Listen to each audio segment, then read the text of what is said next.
School ہے، 10 سال میں نے پڑھی ہے۔ او میرا کام غریبوں کی حمایت کرنا۔ اس رات وہ غریب بھی تھے، اس رات وہ مسافر بھی تھے، اس رات وہ مری والوں کے مہمان بھی تھے۔ او میرا کام غریبوں کی حمایت کرنا، درد مندوں سے ضعیفوں سے محبت کرنا، دور دنیا کا میرے دم سے اندھیرا ہو جائے، ہر جگہ میرے چمکنے سے اجالا ہو جائے۔ لیکن دکھ ہے یار، ہم آج بھی وہاں کے وہیں کھڑے ہیں۔ کبھی کسی کی پریشانی کا وہ ہمارے بڑے اسی لیے بڑے تھے کیونکہ واقعتاً بڑے تھے۔ یہ حضرت ابو بکر شبلی رحمۃ اللہ تعالی، وہ تو انسان تھے جی، چھوٹے چھوٹے بچے تھے، وہ تو انسان تھے۔ لکھا بازار سے نا وہ اپنی چادر میں جو اس وقت کا مزاج تھا، اب اس میں سودا سلف نہ باندھ کے لائے، گٹھڑی کہہ لیں، ہماری پنجابی میں ہیں تو بشکڑی کہہ لیں، جب شاپر نہیں ہوتے تھے، تو جب انہوں نے اپنے گھر لا کے وہ گٹھڑی کھولی نا تاکہ وہ سامان اپنی بیوی کو نکال کے دیں تاکہ وہ کچھ بنائے، تو ساتھ ہی آپ نے گٹھڑی کو پھر گرا لگائی اور کندھے پہ رکھ کے نہ واپس چل دی۔ اور دیکھ کے کہتی ہیں بھائی اگر سودا سلف خرید کے لائے ہیں تو دیں مجھے، میں کچھ پکاؤں اس میں سے، پھر واپس جا رہے ہیں۔ تو اب آگے سے فرمانے لگے جب میں نے گٹھڑی کھولی نا تو کیا دیکھتا ہوں کہ گٹھڑی میں ایک چونٹی بھی ہے، تو پکی بات ہے کہ اس چونٹی کا گھر دکان میں ہے، گھر سے بے گھر ہو گئی ہے، میں اس کو اس کے گھر چھوڑنے جا رہا ہوں۔ وہ بڑے تھے، وہ بڑے تھے، اور وہ اسی لیے بڑے تھے کیونکہ وہ بہت بڑے تھے میرے محبوب علیہ السلام۔ کیونکہ جناب سیدنا صدیق اکبر رضی اللہ تعالیٰ عنہ کا ماہ مبارک، کئی بار بات ہوئی ہے، چلو میں پھر آگے اس کو دہرائے دیتا ہوں۔ جناب سیدنا صدیق اکبر رضی اللہ تعالیٰ، وہ لکھا ہے کہ جب جناب ابو بکر صدیق رضی اللہ تعالیٰ عنہ خلیفہ بنے نا، یہ اسلام کا مزاج ہے، تو ایک بچی آئی چھوٹی اور اس نے آ کے رونا شروع کر دیا۔ آپ نے اس بچی سے پوچھا کہ کیوں رو رہی ہو؟ وہ آگے سے عرض کرتی ہے خلیفہ رسول میں اس لیے رو رہی ہوں کہ نبی علیہ السلام کا وصال ہو گیا۔ آپ نے فرمایا اگر تیرے رونے کی وجہ حضور نبی علیہ السلام کا وصال ہے تو پھر تجھے میں کیا بتاؤں اس وقت ابو بکر کے دل کا کیا حال ہے۔ یار غار تھے جی، یار تھے محمد علیہ السلام کے ابو بکر۔ وہ کہتی نہیں ایک وجہ اور بھی ہے۔ آپ نے فرمایا وہ بتاؤ۔ وہ کہتی ہے میں یتیم ہوں، ماں بھی نہیں ہے، کوئی بھائی نہیں ہے، کوئی بہن نہیں ہے، گھر میں صرف ایک دادی ہے، بوڑھی ہے، بیمار ہے، کمزور ہے اور آنکھوں سے اندھی بھی ہے۔ ہمارے پاس کچھ بکریاں ہیں جن کا دودھ نکال کے نا بیچ کے تو ہم اپنا گزارا کرتے ہیں۔ رو اس بات پہ رہی ہوں کہ میرے ہاتھ چھوٹے چھوٹے ہیں، میں دودھ بکریوں کا نہیں نکال سکتی، جس کو ہم اپنی پنجابی میں کہتے ہیں چونا، اور اگر آپ اردو میں آئیں تو اس کو کہیں گے دودھ دھونا، ہم پنجابی میں کہتے ہیں چونا، یا کہنے میں دودھ کاڈل ہے، دودھ چول ہے، تو اردو میں کہیں گے دھونا، نکالنا۔ تو کہتی ہے رو اس لیے رہی ہوں کیونکہ میرے ہاتھ چھوٹے چھوٹے ہیں، میں دودھ نہیں نکال سکتی، میرے چھوٹے چھوٹے ہاتھوں سے نکلے گا ہی نہیں، اور دادی بوڑھی بھی ہے، نابینا بھی ہے، کمزور بھی ہے، وہ بھی نکالنے سے رہی۔ رو اس لیے رہی ہوں کہ جب تک حضور نبی کریم علیہ السلام اپنی حیات ظاہری کے ساتھ ہم میں موجود تھے، آپ روز ہمارے گھر تشریف لایا کرتے تھے اور ہمیں بکریوں کا دودھ نکال کے دیا کرتے تھے۔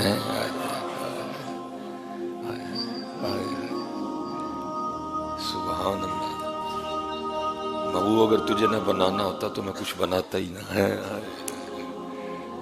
محبوب اگر تجھے نہ بنانا ہوتا میں اپنا رب ہونا ہی ظاہر نہ کرتا، امام الانبیاء۔ لیکن دیکھو وَإِنَّكَ لَعَلَىٰ خُلُقٍ عَظِيمٍ، قربان جاؤ، ਇੱਥੇ ਤੇ ਜੀ ਮੂੰਹ ਨਾ ਮੱਥਾ ਤੇ ਜਿੰਨ ਪਹਾੜੋਂ ਲੱਥਾ। ਸਾਡੇ ਨਖਰੇ ਵੇਖੋ, ਸਾਡੇ ਟਸ਼ਨ ਵੇਖੋ,